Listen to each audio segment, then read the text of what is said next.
Morning నుంచి చూస్తున్నాం. ఇది ఇంత సీరియస్ అవుతుంది అని ఎవరం ఎక్స్‌పెక్ట్ చేయలేదు. అంటే ఒక ఫ్లెక్సీ వల్ల ఇంత వరకు వస్తుందని అనుకుంటున్నామా సార్?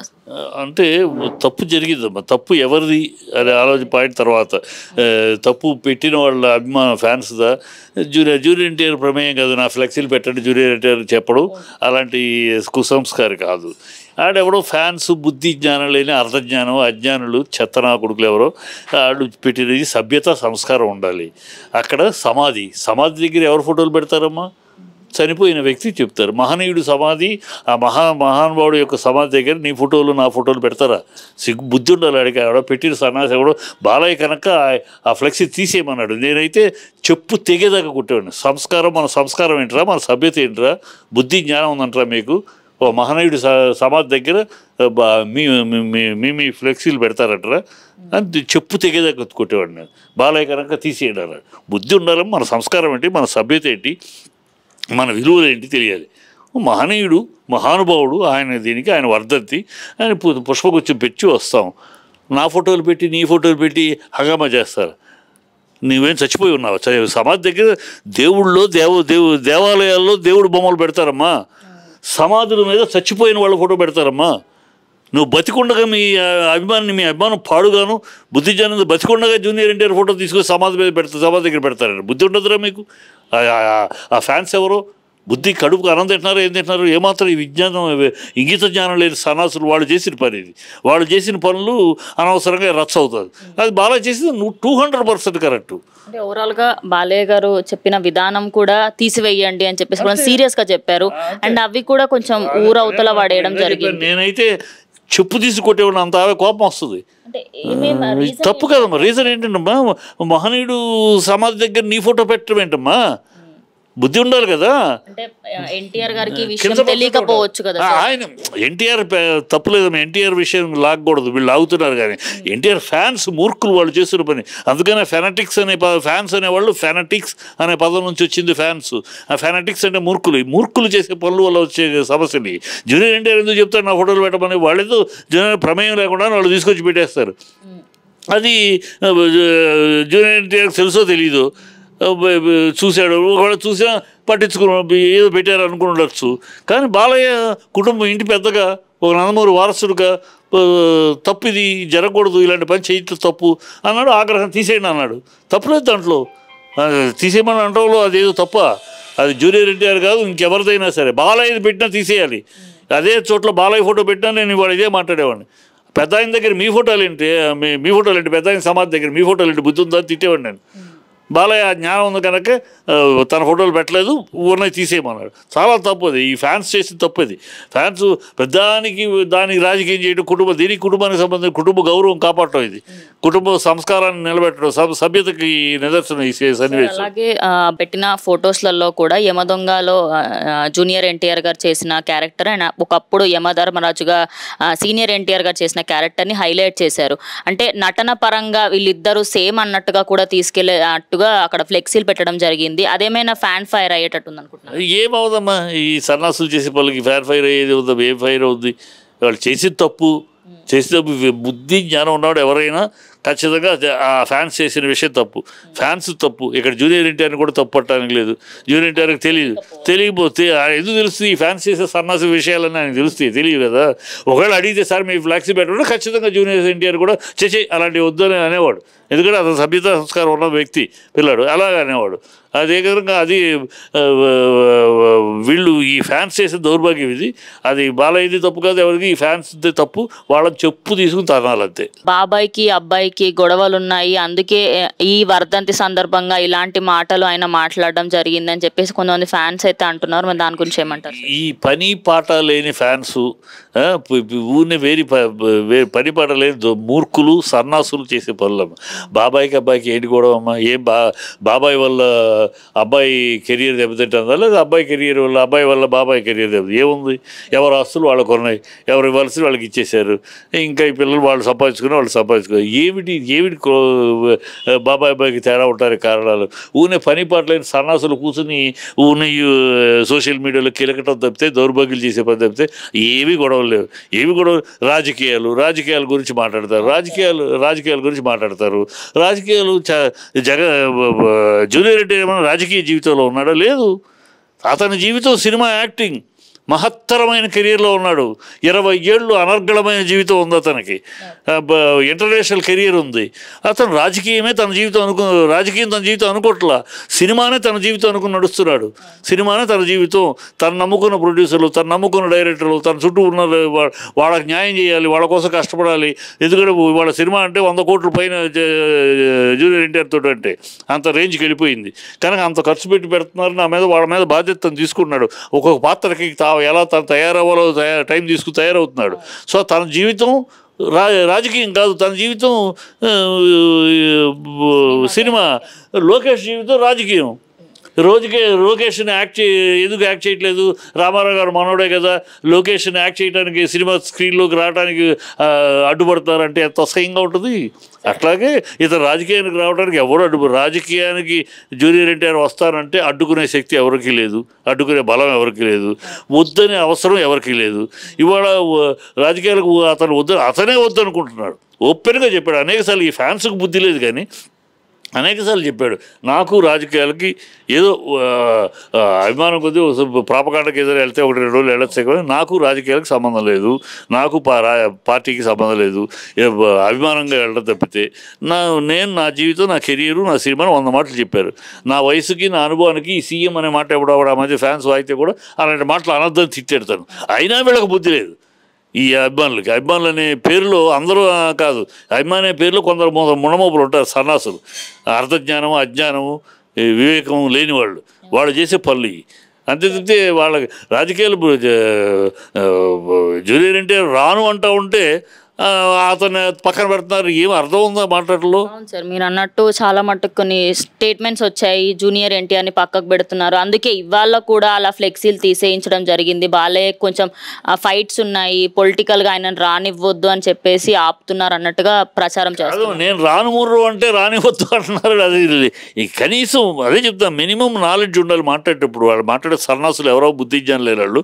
ఆయన రాజకీయాలకు అడ్డుకు అతను నేను రాజకీయాలు నాకు వద్దు ముర్రు, నా కెరీరు, నా సినిమా అని చెప్పి అతను అంటూ ఉంటే వీళ్ళు రాజకీయాలకు అడ్డుపడుతున్నారని వీళ్ళు వాగటం ఏంటి? కందకలేని దురద వీళ్ళకలాగా అలా ఉంది. కందకలేని దురద కత్తిపేట అన్నట్టు జూనియర్ ఎన్టీఆర్ నాకు రాజకీయాలు కాదు, నా సినిమా, నన్ను నమ్ముకున్న వాళ్ళు నేను చూసుకోవాలి, నేను నా ఏజ్కి, నా అనుభవానికి నేను సీఎం అని అంటే అసహ్యంగా ఉంటుంది. మీరు మాట్లాడతాలాగని కూడా వాళ్ళని ఖండిస్తూ ఉంటే ఇంకా ఆయన అడ్డుకుంటున్నారు అని ఏదో వీళ్ళకి పని పాటలకు వీళ్ళేదో లైన్లో రావడానికి, వీళ్ళేదో 10 మంది నోట్లో వీళ్ళు పక్కింట్లో కూడా వీడు ఎవరికి తెలియదు. అలాంటి వీడి పాపులారిటీ కోసం ఇప్పుడు 10 మంది ఆ ఫ్లాక్సీ పెట్టిన సన్నాసుల గురించి మాట్లాడతారు కదా వాళ్ళ ఏరియాలో.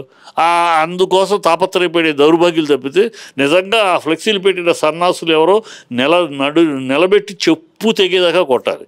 మన సభ్యత, సంస్కారం తెలియదానికి ఒక మహనీయుడు సమాధి దగ్గర వర్ధంతికి నివాళులు అర్పించే విధానం ఏంటో తెలియదు. తీసుకొచ్చి కప్పుకునే ఫోటోలు పెట్టేసేసి మళ్ళీ బాలయ్య తీసేయమన్నాడు. బాలయ్య మీద తప్పు. బాలయ్య 100 రూపాయలు కరెక్ట్. మన కుటుంబాల్లో ఏ కుటుంబాలకి ఇలాంటి జరిగితే ఎవరైనా ఇదే చేస్తారు. జూనియర్ ఎన్టీఆర్ కాదు ఇంకెవరిదైనా. బాలయ్య ఫోటో పెట్టినా తప్పే. బాలయ్య ఫోటో పెట్టినా నేను ఇదే మాట్లాడేవాడిని. ఆ మహనీయుడు ముందు ఎవరి ఫోటోలు కాదు, ఆయన ఫోటో ఒకటే. ఆయన స్మరణించుకోవటానికి మీ ఫోటోలు పెట్టి మిమ్మల్ని స్మరించుకుంటారా సమాధి దగ్గర? కొంచెం సంస్కారం ఉంటుంది.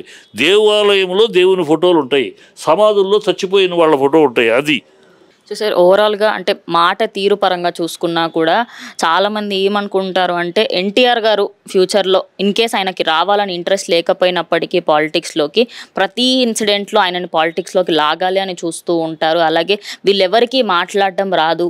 ఎన్టీఆర్ ఆ ఫ్యామిలీకి సంబంధించి చాలామందికి మాట్లాడడమే రాదు. ఒక ఎన్టీఆర్ గారికే మాట్లాడడము ఆయన తేజస్సు ఉంది అంటూ చాలామంది మాట్లాడుతూ ఉంటారు. ఇప్పుడు ఆ టాపిక్ చాలా మట్టుకు రేజ్ అవుతుంది సార్. ఎన్ని పిచ్చి మాటలు వాళ్ళకి తెలియ మాటలకు చింతకాయ, మంత్రాలకు చింతకాయలు, మాటలకు ఓట్లు పడవమ్మా.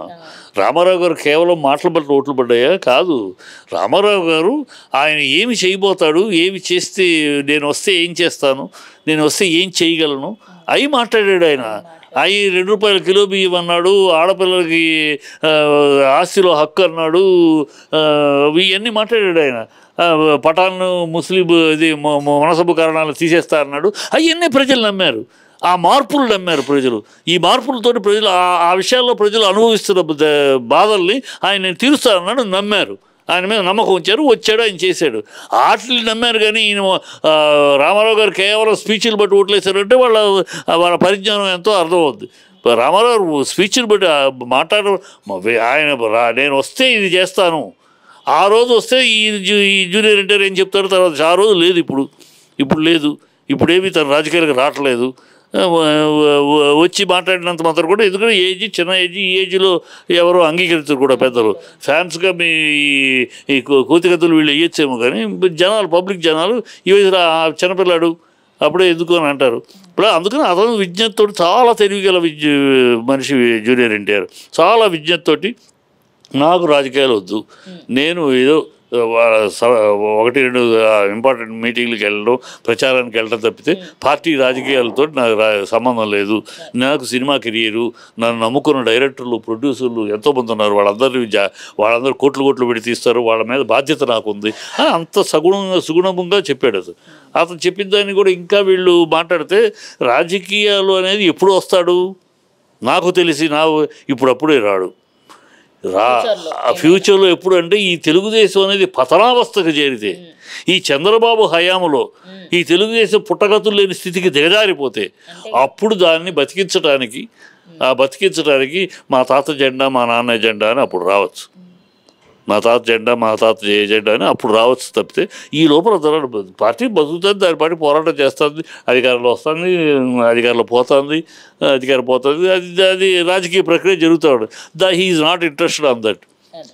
ఎప్పుడు వస్తాడు, తాత పెట్టిన రక్తమాంసాలు ధారపోసి తాత పెట్టిన పార్టీ అడ్రస్ లేకుండా పోతుంది అనే రోజు, నామరూపం లేకుండా పోతుంది, అప్పుడు వస్తాడు. అప్పుడు ఖచ్చితంగా వస్తాడు, వాళ్ళ తాతది నిలబెట్టుకుంటూ కోసం వస్తాడు. ఆ రోజు ఇప్పుడప్పుడే లేదు. ఆ రోజు వచ్చిన రోజు చూద్దాం. ఊనే ఈ పరిపాట లేని సన్నాసి గ్యాంగు, ఈ ఫ్యాన్స్ మోర్కులు చేసేది ఈ తప్పితే, దీని అనవసరంగా పాపం జూనియర్ ఎన్టీఆర్కి లేనిపోయిన టెన్షన్ క్రియేట్ చేయటం వీళ్ళు ఈ పనుల వల్ల. జూనియర్ ఎన్టీఆర్కి అతను తన పని ఏదో చాలా శ్రద్ధగా క్రమశిక్షణతో, పెద్ద ఆయనకున్న క్రమశిక్షణ పిల్లాడికి ఉంది.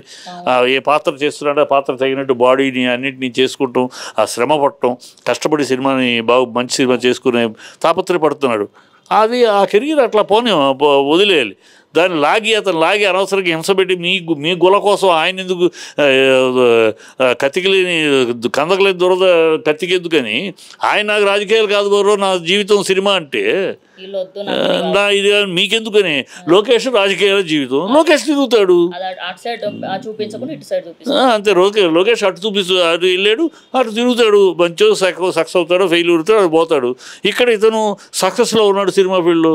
ఇంకో కనపడుతుంది మామూలు అడిగినా, ఎన్టీఆర్ ఇంకో ఎన్ని రోజులు, ఎన్ని సంవత్సరాలు, ఒక 25 ఏళ్ళు హీరోగా ఉంటాడండి నన్ను ప్రతి కామన్ మ్యాన్ అడిగి. అంతటి బృహత్తరమైన మహత్తరమైన కెరీర్ ఉంటే అతను దాని మీద కాన్సన్ట్రేట్ చేయకుండా దీని మీదకి వస్తాడా? ఇదేమో పెద్ద రాజకీయాలు, క్షుద్ర రాజకీయాలు, చిల్లర రాజకీయాలు, ఈ రాజకీయాలు తను ఎందుకు వస్తాడు?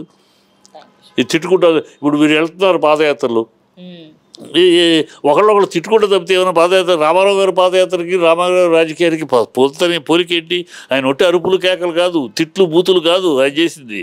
ప్రజల మధ్యకి వెళ్ళి వాగ్దానాలు చేశాడు. నేను వస్తే ఇది చేస్తాను అని గట్టిగా చెప్పాడు. అది చెప్పింది నమ్మారు ప్రజలు. ఎస్ ఈ చేయగలడు అని నమ్మారు. అందుకనే రికార్డ్ బ్రేక్లో ఆయనకి అధికారం ఇచ్చారు. అలాగూ ప్రతిదాన్ని ఆయనతో పోల్చుకుంటే కాదు, అది పోల్చుకుని ఆ రోజు వచ్చినప్పుడు, ఆ సందర్భం వచ్చినప్పుడు ఎలా చూడాలి తప్పితే, ఈ ఫ్యాన్స్ వీళ్ళ నిజంగా ఈ ఫ్లెక్సీలు పెట్టిన ఫ్యాన్స్ ఎవరో నిజంగా చెప్పు తెగేదాకా కొట్టాలి, వాళ్ళది తప్పు అంతే. ఓవరాల్గా ఫ్యాన్స్ తప్పు అని. Thank you sir, thank you so much. పదాలు తెలియని పెదవులకు అమృత వాక్యం అమ్మ. సంతానలేమి సమస్యతో బాధపడుతున్న ప్రతి స్త్రీమూర్తి బాధను మేము అర్థం చేసుకోగలం. 49 వరల్డ్ బెస్ట్ ఎంబ్రియాలజీ ల్యాబ్ మరియు జిల్ట్రిక్స్ అలారం సిస్టాన్ని మొట్టమొదటిసారిగా ఏపీ మరియు తెలంగాణలో ఈ నెల 9న ప్రముఖ సినీ నటి స్నేహ, స్పెయిన్ దేశానికి చెందిన international senior embryologist Javier Herrera గారు ప్రారంభించారు. ఈ శుభతరుణంలో రక్త పరీక్షలు, AMH test, RBS, semen analysis, ultrasound scan, follicle scan ఈ నెల 31 వరకు ఉచితంగా అందిస్తుంది. 49 అంటే అంటే సంతానం, 49 అంటే సంతోషం.